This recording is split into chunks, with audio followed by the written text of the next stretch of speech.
అధ్యక్ష గౌరవ సభ్యుడు మాట్లాడింది ఏంటంటే 10 మంది ఎవరైతే ఉన్నారో బీసీలు ఎవరున్నారో బీసీలు అందరూ రాజీనామా చేస్తారు 18 నేను వారు వచ్చి వారు ఎందుకు చేశారనే అంశాన్ని ఆయన లేవనెత్తారు. మీరు అందరూ 9 నామినేట్ చేశారు. Okay, appreciate, there is no issue. But ఒకేసారి ముక్కుమ్మడికి ఏ ప్రభుత్వం చేయలేదన్నారు. మీరు వచ్చి ఎవరు చేశారు దౌర్జన్యంగా అంటారు. ఓ పని చేయమనండి అధ్యక్ష, నిజంగా శిస్తుంటే ప్రభుత్వానికి నిజంగా గౌరవ మంత్రి గారికి ఆయన శాఖే కాబట్టి ఎంక్వైరీ చేయండి, ఎంక్వైరీ చేయండి, ఎంక్వైరీ చేయండి, దాన్ని నిరూపిస్తాం.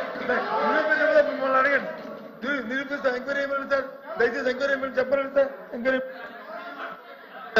అధ్యక్ష అంజలి ఒక్క నిమిషం, ఎల్ఓపి గారు మాట్లాడారు, నేను పూర్తి చేయనండి. ఎల్ఓపి గారు మాట్లాడారు, ఛాన్స్ నాకు ఇచ్చారు సార్ స్పీకర్, చైర్మన్ గారు నాకు ఛాన్స్ ఇచ్చారు. అధ్యక్ష, మేము బెదిరించాం, ఎవరో ఫోన్ చేశారు, ఏదో మాట అన్నారు, అది రికార్డులో ఉంది. ముందర తొలగించండి, తర్వాత మొత్తం తీద్దాం. 2019 నుంచి జరిగిన అవకతవకలు ఏంటి మొత్తం చేద్దాం అధ్యక్ష. ఆల్రెడీ ఎంక్వైరీ చేశాను అధ్యక్ష దానిపైన, అది రిపోర్టెడ్ గా, అది టేబుల్ ఇన్ ద హౌస్. దాని తర్వాత ఎవరు బెదిరించారు ఏంటో కూడా డిస్కస్ చేయడం, అది నో ప్రాబ్లం. బెదిరిస్తాం, పరదాలు కట్టుకుని తిరుగుతాం, మరి మా ప్రభుత్వం కాదు అధ్యక్ష. ఈరోజు గౌరవ ముఖ్యమంత్రి గారు వెళ్ళి గ్రామంలో బ్యారికేడ్లు రాయిగా కూర్చుంటున్నారు. బెదిరించే అలవాటు మాకు లేదు, జడ్జిల్ని భయపరిచే అలవాటు మాకు లేదు, జడ్జిల భార్యల పైన మేము పోస్టులు పెట్టే అలవాటు మా ప్రభుత్వానికి లేదు అధ్యక్ష. అది మీ ప్రభుత్వానికి దక్కింది గతంలో, మీరు చేశారు ఇవన్నీ. సిబిఐ ఎంక్వైరీ ఉంది, అన్ని బయటకు వస్తాయి, 100% వస్తుంది. అందుకే కదా ఒకడు ఆల్రెడీ జైల్లో ఉన్నాడు, మంత్రి గారు, అందుకే కదా ఒకరు జైల్లో ఉన్నారు. మేము what are you saying sir, అన్ని ఎంక్వైరీ చేస్తాం, మేము ఎద్ది వదిలిపెట్టాం అధ్యక్ష. నేను ఆ రోజు చెప్పాను కదా, ఎవరైతే చట్టాన్ని ఉల్లంఘించి ప్రజల్ని మా కార్యకర్తలు ఇబ్బంది పెట్టారో వదిలే ప్రసక్తే ఉండదు. Wait and watch, mark my words, time date రాసుకోండి, mark my words, you wait and watch. పక్కతా అవుతుంది. ఈ మళ్ళీ చెప్తున్నాం, దయచేసి గౌరవ మంత్రి గారిని మళ్ళీ చెప్తున్నాం, మీరు ఏదైతే చట్ట ప్రకారం ఏం చేయదలుచుకున్నారో చేయండి, మాకేం అభ్యంతరం లే. ఎవరు ఇక్కడ బెదిరిపోయిన వాళ్ళు అదిరిపోయిన వాళ్ళు ఎవరు లేరు. ఎవరు తప్పు చేస్తే వాళ్ళు అనుభవిస్తారు. కానీ ఇక్కడ ఛాలెంజ్ ఏంటి, ఎంక్వైరీ చేయండి, సపరేట్ గా ఎంక్వైరీ చేయండి, మీకే ఎంక్వైరీ చేయండి, సపరేట్ దానికి ఎంక్వైరీ చేయండి. అధ్యక్ష, గౌరవ మాజీ విద్యాశాఖ మంత్రి గారిని అడిగేది ఏంటంటే, ఆధారాలు ఉంటే ఇవ్వమనండి, ఎంక్వైరీ చేస్తా. Okay, let him give proof, I put enquiry. అరే మళ్ళీ ఆరోపణలు ఎన్ని చేస్తాడబ్బా బొత్స గారు, ఆరోపణలు ఎన్ని చేస్తాడండి, ఎవరు బెదిరించారు, ఇవన్నీ ఆధారాలు ఇవ్వమని ఎంక్వైరీ చేస్తా. I'm challenging you member, I put enquiry now. Are you ready? I'm ready now.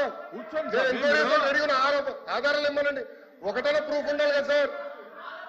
Ramgopal Reddy గారు, ఎంక్వైరీ చేసాక సిద్ధంగా ఉన్నా, ఎంక్వైరీ చేస్తా, 100% వేస్తా. ఎంక్వైరీ ఆర్డర్ చేస్తా. రాంగోపాల్ రెడ్డి గారు, ల్యాప్టాప్ నా దగ్గర ఉంది, గ్రీన్ చెప్పిస్తా. రాంగోపాల్ రెడ్డి గారు, ఒక్క ఆధారాలు కూడా మీరు ఎంక్వైరీ చేసినట్టు ఏంటి సార్ ఇది? అంటే మీరు ఎదంగా ఆరోపణలు చేస్తారు, ఎట్లవుతుంది అధ్యక్ష? ఆయన ఏమన్నారు, ఎవరో బెదిరించారు, భయపడిచ్చారు, వాళ్ళు రాజీనామా చేసి పారిపోయారు అన్నాడు. అవును, ఎవరు చెప్పారు మీకు అది? ఎవరు చెప్పారు అధ్యక్ష? గౌరవ సభ్యుడు ఎవరు చెప్పారు చెప్పండి. మాజీ డీసీ గారు ఫోన్ చేశారా, వాట్సాప్ మెసేజ్ పెట్టారు చెప్పండి. మీలాగా ఫోన్ ట్యాపింగ్ మేము చేయం కదా, పెట్టమనండి, వివరాలు ఇవ్వనండి. I will definitely take action. I promise, LOP గారికి నేను ప్రామిస్ ఇస్తున్నా, ఐ విల్ టేక్ యాక్షన్. ఆధారాలు ఇవ్వనండి సార్, ఏదో ఇవ్వనండి. ఒక ఆధారాలు ఇచ్చి ఫలానా వ్యక్తి అనిత గారు ఫోన్ చేశారు, లోకేష్ ఫోన్ చేశారు, స్వామి గారు ఫోన్ చేశారు, ఏదో ఉండాలి కదా. లేకుండా సింపుల్ గా ఇట్లా ఏదో సృష్టించి ఎవడో రాజీనామా చేయమన్నాడు, ఏంటి సార్ ఇది? మీరు కూడా పెద్దలు, ఎన్నోసార్లు మంత్రిగా చేశారు ఎల్ఓపి గారు, you are very senior leader. Lokesh గారు, it's not fair. Please close చేయండి, ముందుకెళ్ళండి సరే, ముందుకెళ్ళండి. నేను వెళ్ళిపోతున్నాను సార్. యాక్చువల్గా సార్ సబ్జెక్ట్ లో ముందుకెళ్ళమని, సబ్జెక్ట్ లో ముందుకెళ్ళమని సార్. ఒక్క నిమిషం సార్, నేను మీరు వేరే విధంగా అపార్థం చేసుకోవద్దు, నేను ఒకటే చెప్తున్నాను సార్. 19 మంది వైస్ ఛాన్సలర్లలో ఒకేసారి 17 మంది వైస్ ఛాన్సలర్ చెప్పనేయండి సార్ 17 చంద్రశేఖర్ రెడ్డి గారు ఇంకా క్లోజ్ చేయండి, ముందుకెళ్ళండి. ఒక్క మాట ఆయన ఆన్సర్ సార్. ఏదో దానికి వెళ్ళండి. Hello No.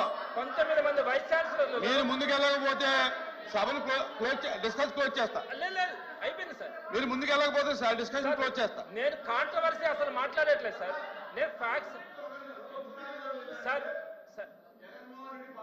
జగన్మోహన్ రెడ్డి బంధువులు, జగన్మోహన్ రెడ్డి మేనత్త కోడళ్ళు వీళ్ళంతా కలిసి వైస్ ఛాన్సలర్ గా ఉన్నారు కాబట్టి జగన్మోహన్ రెడ్డి గారు ఓడిపోయినారని చెప్పి వాళ్ళు నైతిక బాధ్యత వహించి ఈ ఓటమి మాది గారి బాధ్యత అని చెప్పి రాజీనామా చేశారు. వాళ్ళు మీరు బెదిరించిందే కాదు అది.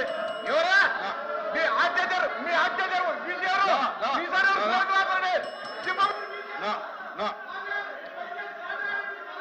అదే రామ్ గోపాల్ రెడ్డి గారు నా